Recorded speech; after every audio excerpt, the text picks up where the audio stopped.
Everyone, आप सभी का स्वागत है लेट्स स्टडी द बेसिक पे। मेरा नाम मीनू शर्मा। जैसे कि आपके सेशन एंड एग्जामिनेशन आ रहे हैं, तो ये क्लास 6th के लिए साइंस का एक पेपर है जिसको आप सोल्व करेंगे, आपकी काफी हेल्प होगी। तो चलिए स्टार्ट करते हैं। स्टार्ट करने से पहले मैं आपसे रिक्वेस्ट करना चाहूंगी, अगर आपको हमारी वीडियोस अच्छी लगती है तो प्लीज हमें सब्सक्राइब करें। क्वेश्चन है, deficiency of dash causes a disease known as beriberi. तो बेरी-बेरी जो डिजीज है वो किसकी डेफिशिएंसी से हो जाता है? तो वो हो जाता है विटामिन B1 की वजह से। ठीक है, अगर विटामिन A की कमी है तो आपको हो जाएगा लॉस ऑफ विजन। अगर विटामिन सी की डेफिशिएंसी है तो आपको हो जाएगा सकर्वी। सकर्वी होता है कि आपके जो गम्स हैं उसमें से ब्लीडिंग होना स्टार्ट हो जाता है, और जो आपके जो वुंड्स हैं वो जल्दी से ठीक नहीं होते। नेक्स्ट है, अगर आपको रिकेट्स है तो आप में एक डेफिशिएंसी है विटामिन डी की। अगर आपको रिकेट्स हो गए हैं तो आपकी विटामिन डी की आप में कमी है। उससे क्या होता है, जो आपकी बोन्स है वो सॉफ्ट हो जाती हैं और बेंट हो जाती है। ठीक है, नेक्स्ट है, अगर आपके में कैल्शियम की कमी हो जाती है किसी वजह से, तो जो आपकी बोन्स और टीथ है वो क्या हो जाते हैं, डिके होना स्टार्ट हो जाते हैं।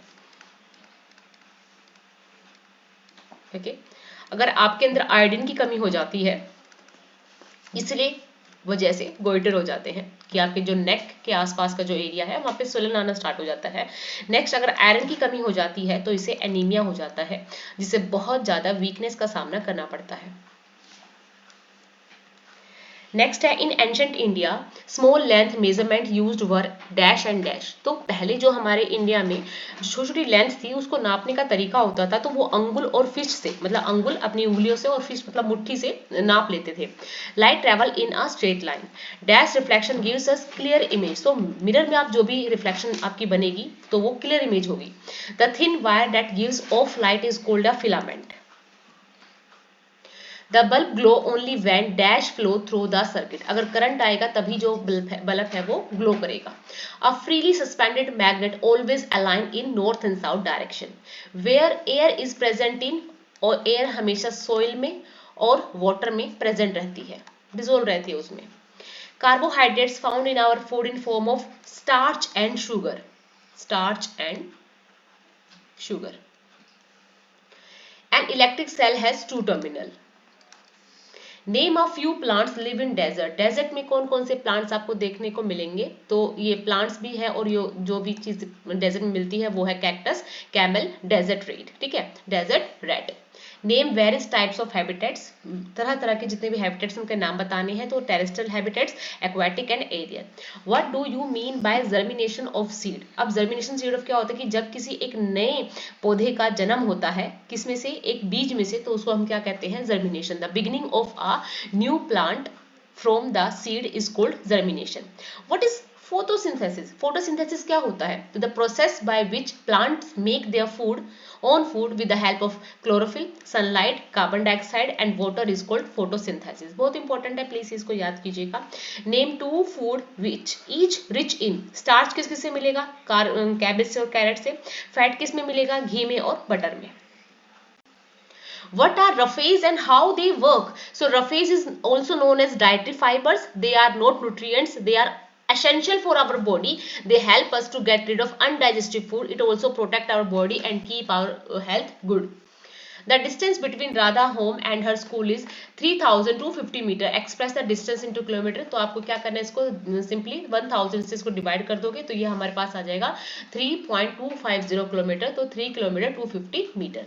How is compass use to find direction? Compass का यूज डायरेक्शन फाइंड करने में कैसे यूज किया जाता है? तो compass is a small case of glass. Okay, a magnetised needle is pivoted inside the box. The needle can rotate freely. Compass also has a dial with the direction marked on it. The compass is kept at the place where we want to know the direction.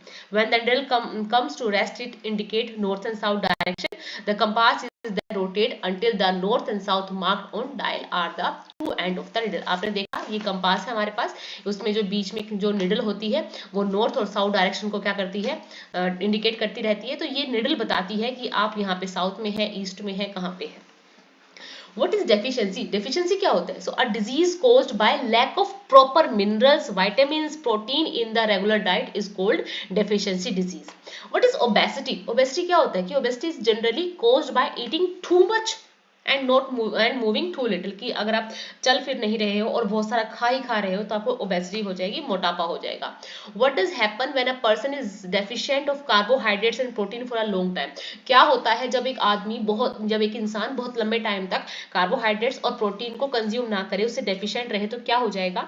So if the diet is deficient in both carbohydrates and protein for a long period of time, the growth may stop completely, जो उसकी ग्रोथ है वो रुक जाएगी। Such a person become very lean, thin, so weak that he she may not able to move, कि वो चलने फिरने के भी लायक नहीं रहेगा। Right different type of motion and explain with example, तो डिफरेंट टाइप ऑफ एग्जांपल आपको देना है मोशंस के। तो लीनियर आपको पता है the particle move from one point to other in either a straight line or a curved path is called linear motion, road and parade. Periodic motion क्या हो जाएगा? Repeated in equal interval of time, ठीक है, तो जैसे कि हमारा rocking chair होगी या बाउंसिंग बॉल हो गया। सर्कुलर मोशन क्या हो जाएगा? एक movement an object while rotating along a circular path, wheel or ceiling fan. Right down opaque, transparent, translucent, luminous and non luminous with example. तो आप देखो ओपेक क्या हो जाएगा?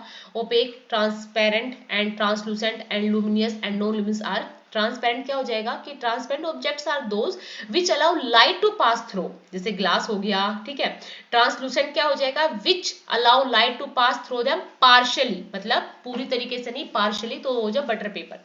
ओपेक सब object those which do not allow lights to pass, कि ये तो बिल्कुल अपनी लाइट को अपने पास से गुजरने ही नहीं देते, कि यहाँ कोई ऐसा ओपेक ऑब्जेक्ट है वो लाइट को बिल्कुल पास ही नहीं होने देगा अपने अंदर से, ठीक है। सो जैसे बुक हो गया, वॉल हो गई। Object which produce light of their own, तो ये क्या हो जाएंगे? लुमिनियस, जैसे files. And the object which do not produce light, उनको क्या कहेंगे? नॉन लुमिनियस, ठीक है, जैसे बुक और वॉल हो गया। Explain why bulb would not glow in the arrangement. अब आपको बताना है कि जो ये बल्ब है ये क्यों नहीं जला, तो ये पता है क्यों नहीं जला? So the bulb would not glow in the given arrangement because the end of the screw driver is covered with plastic which is a poor conductor of electricity. अब देखो यहाँ से जुड़ा हुआ है, अभी तो प्लास्टिक का है, तो ये तो क्या होता है? पुअर कंडक्टर ऑफ इलेक्ट्रिसिटी होता है, इसीलिए जो बल्ब है हमारा नहीं जला। Write the properties of magnet. So the properties of magnets are like poles repel each other and unlike poles attract each other. A magnet has two poles, north pole and south pole. How will you prove that air support burning? कि जो air है वो burning में support करती है, कैसे? So take a burning candle, cover it with a glass jar. After some time the candle extinguishes. This is because as candle burn all the oxygen in the jar, use this show this air support burning, कि अगर oxygen खत्म हो जाएगी तो जो candle है वो भी जलना बंद हो जाएगी। How are camels adapted to live in desert? अब हमें बताना है कि जो कैमल है वो डेजर्ट में रहने के लिए कैसे उसने अडेप्टेशन किया। So camel have long legs that help them to keep away from heat, उसके भी लंबे लंबे पैर होते हैं जिसको हीट से दूर रखते हैं। Camels have thick padded paw which help them to walk in desert, बिल्कुल ऐसे गद्देदार उसके पाँव होते हैं जिससे वो आराम से डेजर्ट से चल सकता है। Camel eat plants in deserts, they are different, they have thorns. अब वो जो खाना भी खाता है ना वो भी ऐसे ही होता है जो डेजर्ट में मिलता है, ठीक है। Camel do not have to eat food daily. They store their food in their lung and so they live without food for 2 weeks. Excrete small amount of urine, sweat. Their dung is dry. कि जो उनका गोबर होता है वो भी dry होता है और दूसरा वो बहुत ही स्मॉल अमाउंट में जो यूरिन है उसको एक्सक्रीट करते हैं।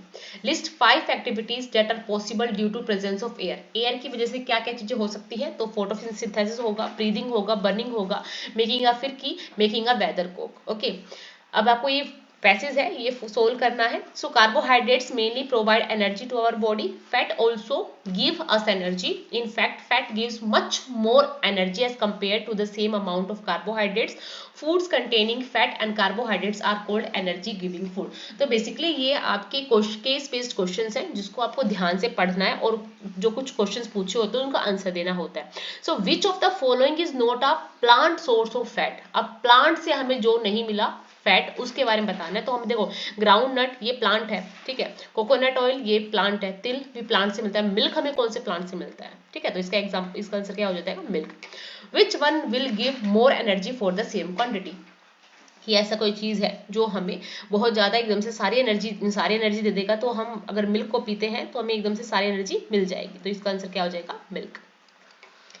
नेक्स्ट है which cereal is called the carbohydrates rich source of food. अब इनमें से किस चीज में कार्बोहाइड्रेट्स भरपूर मात्रा में होते हैं, तो वो है राइस। ठीक है, अभी एक और पैसेज है, an electric bulb has a filament that is connected to the terminal. Okay, the two terminals of filament are fixed with two thick wires provide support to it.